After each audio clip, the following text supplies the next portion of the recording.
So, David, I think you're going to take the first question, and it's a good one. How many complaints does IBAC need to receive before they investigate? Okay, that's a really interesting question. And I'll start by saying that the volume of complaints about an issue is not a sole indicator of the veracity of the complaint. And what I mean by that is that just because we receive numerous complaints about the one issue does not necessarily mean that it's a matter that will reach our threshold for investigation, or it's substantive in terms of activating our investigative resources. There are a lot of considerations before we initiate an investigation, the first of which is always our jurisdiction, and it has to meet that threshold we were talking about before, that either serious corrupt conduct or police misconduct. Once we look at the jurisdictional question, we'll look at whether the complaint is about a service issue, an opinion about a matter, or even a disagreement with a decision. So they're the sort of issues that we'll look at in considering whether the complaint will reach our threshold for investigation. And then the next question is about the very important topic of whistleblowers. So the question for us is, what support and protections are available for whistleblowers, including what support should councils offer? Yeah, indeed. Okay, so the whistleblower protections available in Victoria under the Public Interest Disclosure Act are important. It's important that there is a framework to encourage and support people in making complaints about public sector corruption. So I think that's the first part of the answer. It's important that we have that framework in place, and it's important that people are aware that it's in place and supports people in making complaints that are relevant to us. In terms of the supports available, it is a really challenging thing for particularly regional councils that have limited resourcing, and under the Public Interest Disclosure Act, there are requirements for protected disclosure coordinators, so officers within the organisation with a dedicated responsibility to handle and manage the complaint process. But there's also scope within the organisations to have dedicated officers available to support complainants, so separating the coordination of the disclosure from the welfare of the actual disclosure. Again, I go back to my point about it's difficult for smaller organisations and resourcing, but what I would say is there is ample resources on our website that might give guidance and assist those that are dealing with public interest disclosures or whistleblower protections, and also would promote, I think next week we've got our Public Interest Disclosure Coordinator Forum, and there's some great information sharing available on that forum next week. Great, thank you. I might answer this next question, which is a question to us about the time that we take to assess matters. So the question is, assessment time must be reduced to assist agencies and provide early intervention. What strategies will you implement? And absolutely, we do acknowledge that at times it can take a bit longer than we would like to deal with a complaint when it comes in. We have actually just received in this year's budget some additional investment from government, which is very gratefully received, and will really help the agency to help with a bit of a backlog that we're experiencing at the minute. Some of that's related to COVID-19 impacts, but also the increasing volume of complaints that are coming to IBAC, particularly around public interest disclosures. It's a very, very busy space here, the number of complaints that we get. So we will be putting on some additional staff to particularly help us with assessments of those public interest disclosures, but also just to more generally deal with the backlog of complaints that we have got. So hopefully you'll see that, as we said, we try to deal with complaints within 45 or 90 days, depending upon how complex they are, and hopefully you'll see us really hitting those timeframes as this next year unfolds. Yeah, and I'll just add to that, the trend line for increasing complaints has been pretty consistent for us over a number of years. We're now well in excess of 2,500 complaints a year, and that's climbing. I think this year will be quite a lot more than that. But one of the changes in recent years in terms of legislation was the lowering of the threshold for the public interest disclosures. And that's resulted in significant additional work for our teams. So not only are we receiving more complaints, there is more work in actually assessing and dealing with the complaints. So understandably, we've developed a backlog in those complaint assessments, which has taken more time, But as Kylie mentioned, some steps taken in the budget, which has been significant for us to address that. So our next question is another really good one. It's what's our view on organisations actively mitigating risk regarding alleged or actual misconduct while under IBAC assessment? So I might kick off in answering that one, and I'll throw to David as well, because I know this really affects the public sector space a lot with the work that David leads. So generally, I mean, we're very supportive of organisations taking steps to mitigate risk once it becomes apparent to you, but there are some tips and tricks really that David will talk to you about now, about just making sure that you don't contaminate the investigation work that we might have underway. So David, if you'd like to. Indeed. So this is a dilemma that, that many of the public sector agencies face, where they have an allegation of suspected corrupt conduct within their organisation. So an individual, an employee that's suspected of committing some sort of corrupt conduct. And the matter's been reported to us, and the head of the agency is still trying to work out how to keep the organisation, their organisation, running with a suspected corrupt employee. And it is a real dilemma. What we say is that we will try and expedite the assessment of those matters to determine whether we're going to investigate it or refer it to another agency or back to their agency as quickly as we can. What we like to do is have conversations with the heads of the agencies in a really timely manner, so we can have that conversation about how they can best manage their workplace, and as Kylie said, without impacting on potential evidence or investigation that might follow. We understand that it is a really tricky and difficult time. I can imagine having that suspicion that one of your employees is not acting appropriately.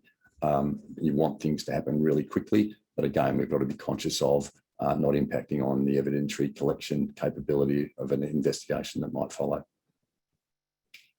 Then this next question is about the police jurisdiction. So I might take this one. So when a matter is referred to the Chief Commissioner of Police, what is our understanding of Victoria Police's process upon receiving referrals?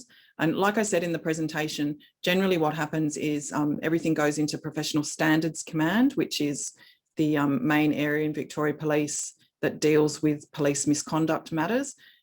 Professional Standards Command will then undertake a bit of a triaging process to work out whether it's a matter that is best handled by Professional Standards Command, or whether it's a matter that's appropriate for referral out to, particularly out to a regional area or another police command to deal with the misconduct. Now, one of the things that we ask them to be very mindful of assessing when they are making those determinations is whether there's going to be any conflict of interest created in the process of allocating that referral out to, particularly out into the regions where, for example, if an incident has occurred in that region, we ask that they don't have investigators from that same region investigating the complaint.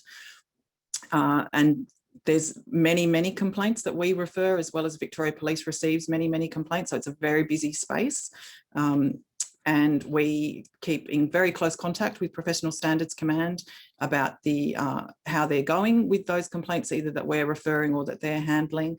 And we may also, for particular matters that we're interested in because they've got a systemic element to them, or they're at the more serious end of police misconduct but not serious enough for us to warrant conducting an investigation, we may flag those matters for review. And so those matters in particular will come back in to us once they've been completed by Professional Standards Command or local Victoria Police officers, and we will then check that the investigation has been conducted adequately.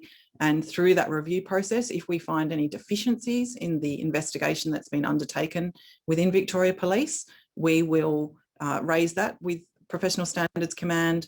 We may make formal recommendations to the Chief Commissioner of Police that he then has to consider adopting. And generally what we find is when we do raise particular recommendations, the Chief Commissioner of Police accepts our recommendations, and you'll see policy and practice change that flows.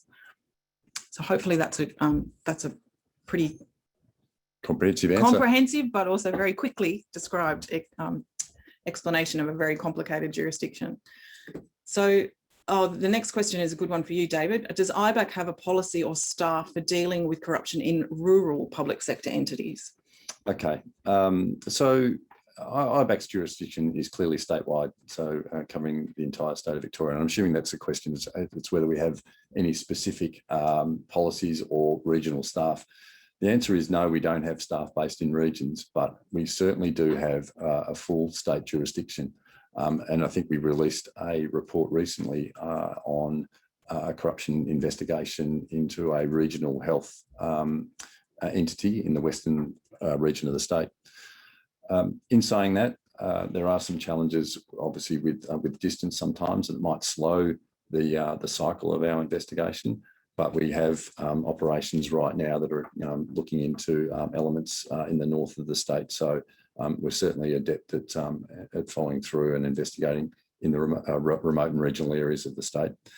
What I will say also is that the recent legislation and the amendments to our Act to allow us to operate in a more sort of an agile fashion, and that certainly came through with the COVID period where we were, and all regulatory agencies were the beneficiaries of legislation allowing a more agile approach, and that was around service of documents, and for us around being able to conduct examinations through remote means.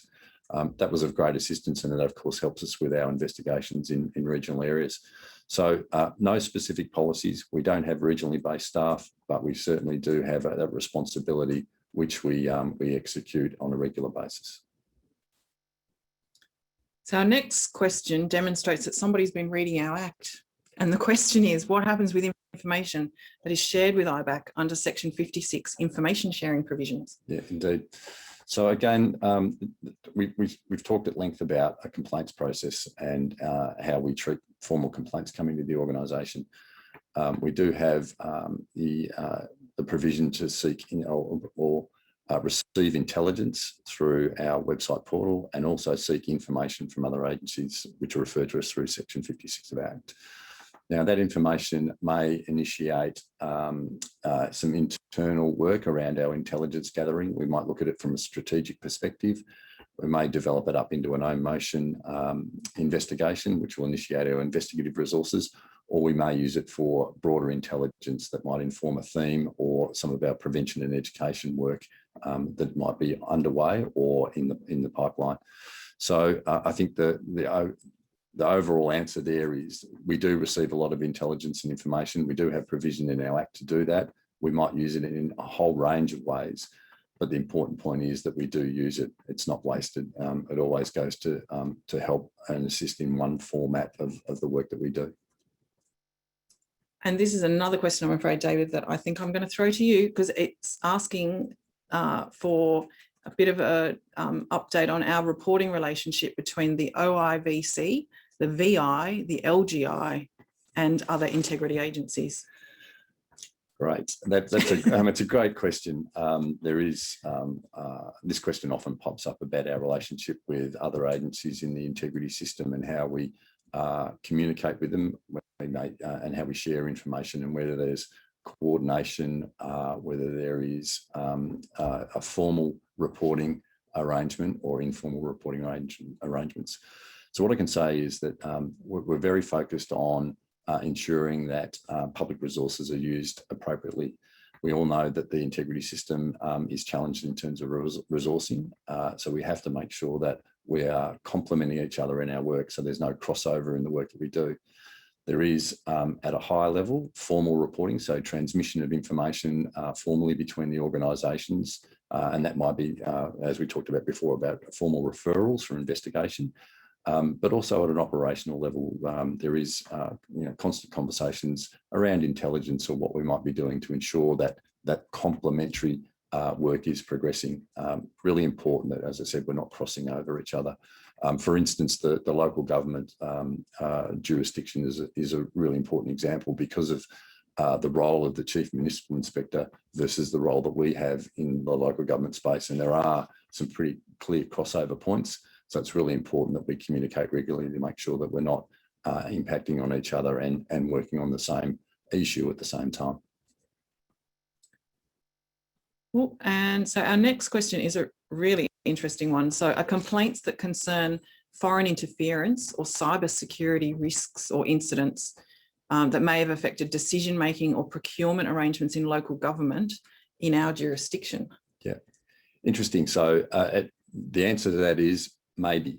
So taking into consideration all the factors of the complaint and the circumstances, there may be it may fall within our jurisdiction to look at, particularly if local government officers or elected officials have been influenced in that decision-making through some sort of personal benefit, or there's a clear conflict of interest in that decision-making. So that might be a matter that falls in our jurisdiction, and likewise, it might fall within the jurisdiction of the Chief Municipal Inspector. But I guess the advantage that we have is we would look at it from a bigger picture perspective, and we might engage other agencies, including Commonwealth agencies, to explore whether there are broader issues that might be under consideration by those agencies, or if not, we might draw them to their attention. Again, the answer to that would be we would work in collaboration with the local government inspectorate and ensure the matter is appropriately assessed in the first instance, looking at it from an evidentiary perspective, but also whether there's intelligence that's important for not just Victoria, but also for our national interests. So our next question is, will there be a future complaint processing status tracking feature? Which I think I interpret that as maybe a comment on a request for some improvements to IBAC's website so that people can track how we're going with our complaint processing. And that is a really great idea that we would like to take away and have a bit of a think about how we might improve our transparency around our complaint processing.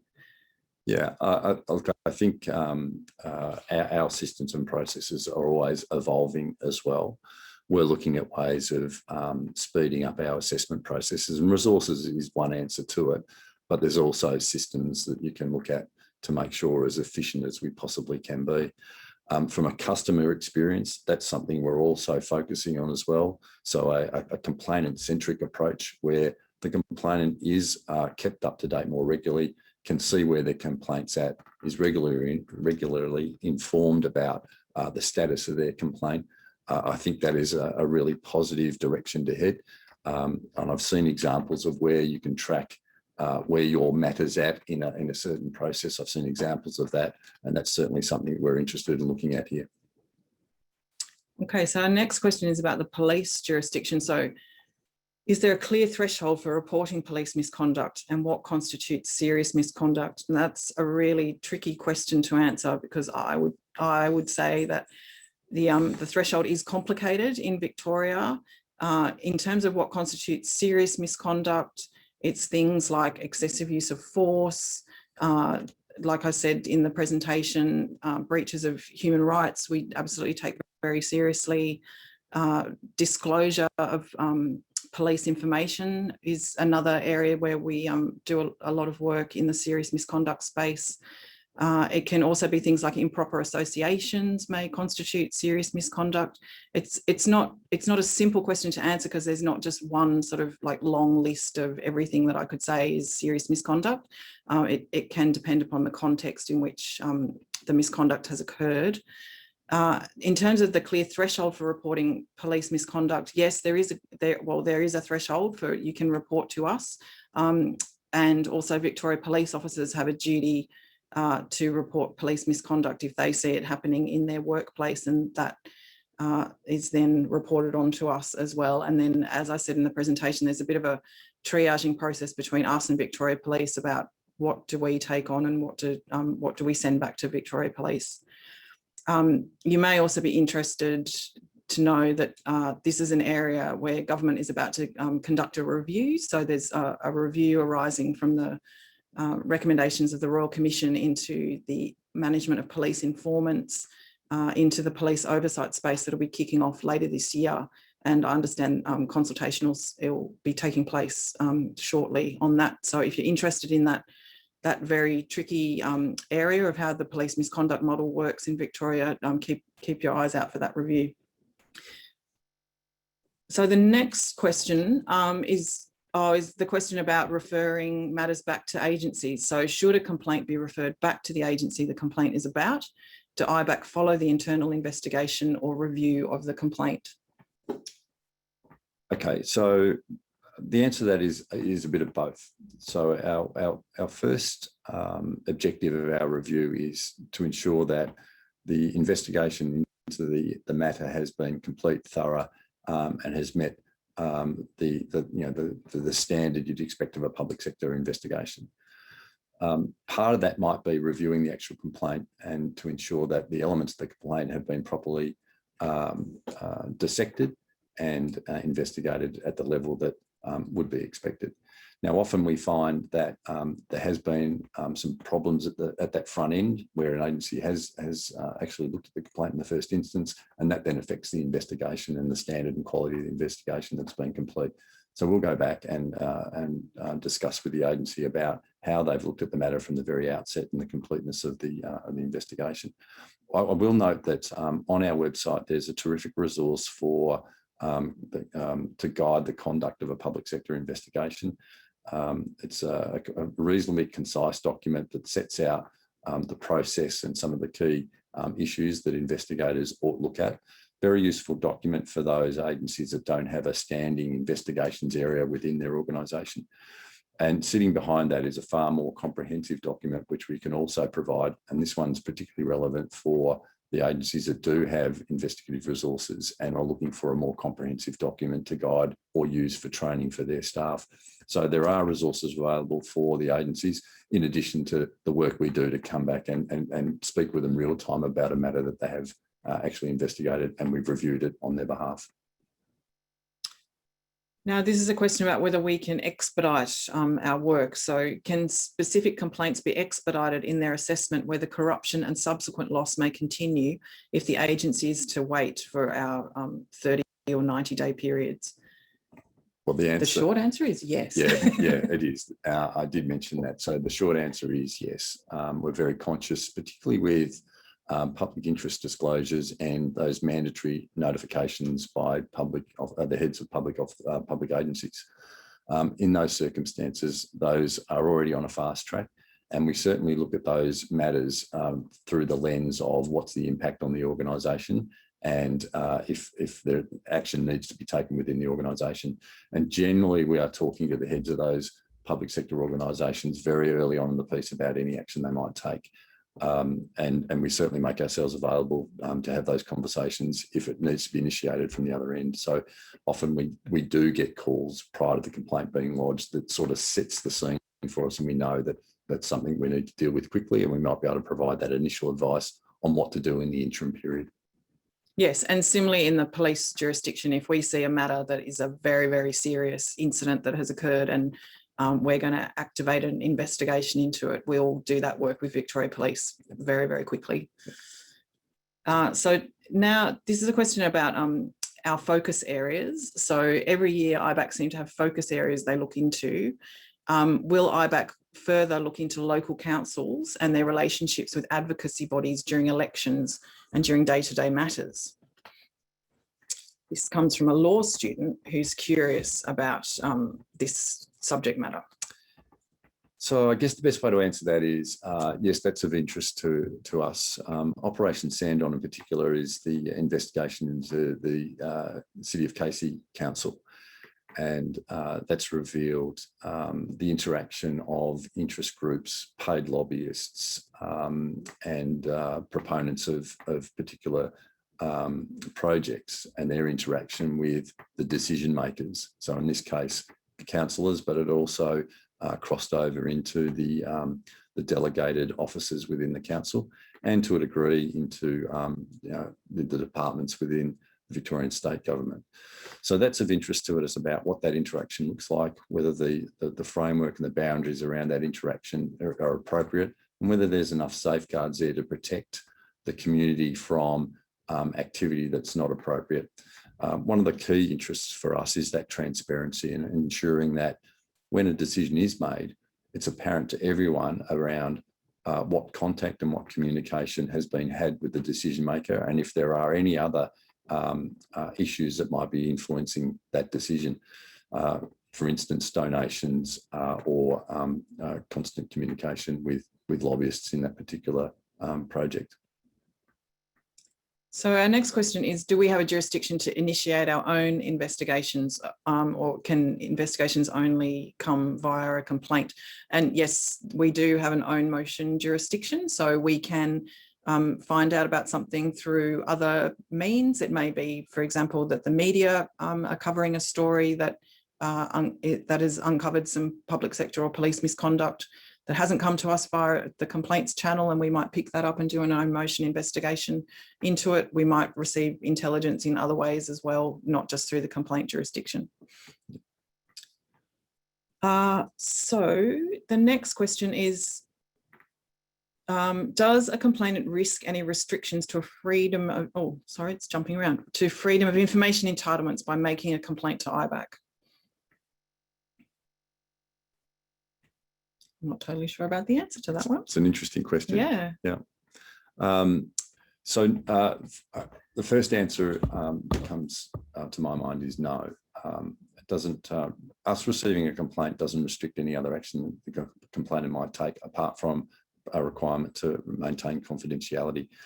If there are other organisations that the complainant might be seeking information through, it doesn't prevent those actions from taking place. But again, our assessment team might like to have that conversation with the complainant to see what activities are being taken, and that might also guide us in terms of how we assess the matter and where we might refer it. And OVIC's a really good example where there's information being sought or there's concerns about confidentiality. There's difficulty getting it through the FOI process. Then we often see OVIC engaged. We often see also a complaint with us to complain about either the officers dealing with the FOI or the issue itself. So in that instance, we might recommend that that OVIC might be the appropriate agency to pursue it in the first instance and then keep us appraised. And if any corrupt conduct is actually identified, referring it back to us. And then our next question is one that we deal with really often. So do we still need to inform IBAC if an internal investigation has already been conducted and disciplinary action has been taken? Indeed, from a public sector perspective, yes is the answer. So if the conduct that's been identified and investigated meets or is close to that threshold of corrupt conduct, then yes, we ought to have been notified. But often agencies undertake investigation to try and substantiate that conduct to satisfy themselves that corrupt conduct has occurred. And in the process of doing that, they continue through to a disciplinary outcome. Again, the answer is yes, we still need to be notified. Now, whether we're going to actually pursue it or take any further action is, again, a matter for us. But ultimately, we're looking for that information to help inform our intelligence holdings and our strategic themes. And again, it might then go to add to a part of our prevention and education function down the track. So it's really important that we are notified, even if it is after the fact, and we can at least have that conversation with the agency around the conduct and the actions taken. And in the context of the police jurisdiction, there's actually legislative provisions under the Victoria Police Act that require police to notify IBAC of any matters that they're dealing with. So even though they may have carriage of dealing with the disciplinary investigation, we still need to know it. We still need to know about it. So can IBAC investigate private companies and contractors that are or contractors that are contracted by the government or agencies? Indeed. So the answer to that is yes, but there has to be some certain circumstances that exist, and that is that that the public officer or public organisation has to be involved or influenced by the activities of that private company. And by involved or influenced, I mean or knowingly. So if the company has been contracted and then they're conducting themselves in a corrupt manner internally or with other private sector companies after the fact, and the public sector are aware of it, so the public officers are not aware of it, then it's most unlikely that we'll pursue that matter. The public officer have to be involved in the conduct for us to engage our jurisdiction. And the next question is about supporting public sector heads to better understand at what point they should notify us of misconduct allegations. So the question is, aside from the Act, Are there any additional resources? Yeah, and so the answer to that is you're actually looking at them. So the deputy commissioners are the best resource. We have a very broad understanding of the sectors that we're responsible for. We're available for public sector heads to have that conversation. If there's any doubt in terms of an issue, of course, we're going to encourage the matter be reported, but we're certainly available to have that conversation early on in the piece and provide the best advice we can. Oh, this is a very topical subject matter. So in regard to misconduct such as sexual harassment, is this something that IBAC would investigate? So in a public sector context, I would say no, it's generally not going to reach our threshold. It may reach the threshold for a public interest disclosure, so therefore a public interest complaint. And that's a matter that we may still assess under the Public Interest Disclosure Act. But therefore, then it would be a matter that we would refer to another agency for investigation, and that may be the Ombudsman or the local government inspectorate, depending on where the incidents are occurring, what jurisdiction it's occurring in. But from a police perspective, well, similarly, from a police perspective, I mean, we do get notified through the public interest disclosure process about sexual harassment that that has been occurring in Victoria Police, and some people may remember there was a Victorian Human Rights and Equal Opportunity Commission review into the incidents of sexual harassment and other predatory behaviour back in about, I think it was 2015 from memory, that uncovered that this was a really big problem in Victoria Police. So we do get the notifications, but since that VERIOC review, Victoria Police established a specific task force called Task Force Salus, that is a specialist unit that is just dealing with incidences of sexual harassment or sexual offending, assaults and rape and the like in Victoria Police. And so we have a relationship where we refer those matters to Task Force Salus because they have the specialist expertise to do those investigations. But we work very closely with Task Force Salus in keeping track of the work that they are doing. And we talk to them regularly about what's going on in Victoria Police with respect to that. So do any local councils have dedicated internal investigation groups? Yeah, you might have seen that subtle little slide across there because I wanted to answer that question. It's a great question because the local government space can be quite challenging in terms of issues and investigations that are required, not only from an administrative perspective, but also the elected councillor perspective. So generally, councils don't have dedicated investigative resources. What they do have is governance teams, and within those teams, there may be a level of expertise in investigations or certainly engaging external resources to project manage that investigation. Other states, there are sort of independent ombudsmen that work for councils, and they're funded and resourced by councils themselves. But in Victoria, it's not really prevalent. And that's because the regime here with the local government inspectorate generally covers that function. And then there's obviously our jurisdiction as well, which covers the higher level corrupt conduct jurisdiction. So I would say that it's probably not necessary for councils to have that sort of level of resource, but it is a really good option to have some expertise in that field around the governance and compliance area within the councils. So we've got a great question here about what's the relevant legislation that we work with. So noting that we've talked about the Public Interest Disclosure Act, but is there other legislation that's relevant to IBAC that highlights our thresholds? And so the first answer to that is the IBAC Act, which I've actually got with me today. And then in the police jurisdiction, there's an interesting interplay between our legislation and the Victoria Police Act. And then David, any other great acts that we recommend people have a look at? Of course, the Crimes Act, that's one of the acts that identifies the relevant offences, but also the Local Government Act. There's some specific offences and some thresholds within that act which dictate what we do in the local government space. Now, here's a question about police misconduct. Can a complaint regarding police misconduct be made on behalf of the individual on the receiving end of alleged police misconduct? And yes, if you jump on our website, there's some information about if you want to make a complaint on behalf of somebody else, how that has to be done. There's just some steps that need to be taken to demonstrate to us that you are authorised to advocate on behalf of that person. So there's a bit of paperwork involved, but yes, we can take complaints on behalf of people who've experienced misconduct, police misconduct. And likewise with people that have difficulties with public sector agencies and wish to report things, if you're not in a position to actually make that report themselves for a range of reasons, then we certainly accept people acting on behalf, and that happens really regularly. And again, there are provisions around confidentiality that are applied for both the person acting for and the complainant in every instance. So again, it's something that we take quite seriously in that respect, but we have processes, well-developed processes to work with that. So we're coming up close to the end of our session, so I'm just going to just try and do a couple more questions quickly. Does IBAC have any jurisdiction over honorary justices? Not public officers. Again, I don't know the answer to that. I would have to check whether they meet the definition of a public officer before I provide that advice. We might need to come back to that one.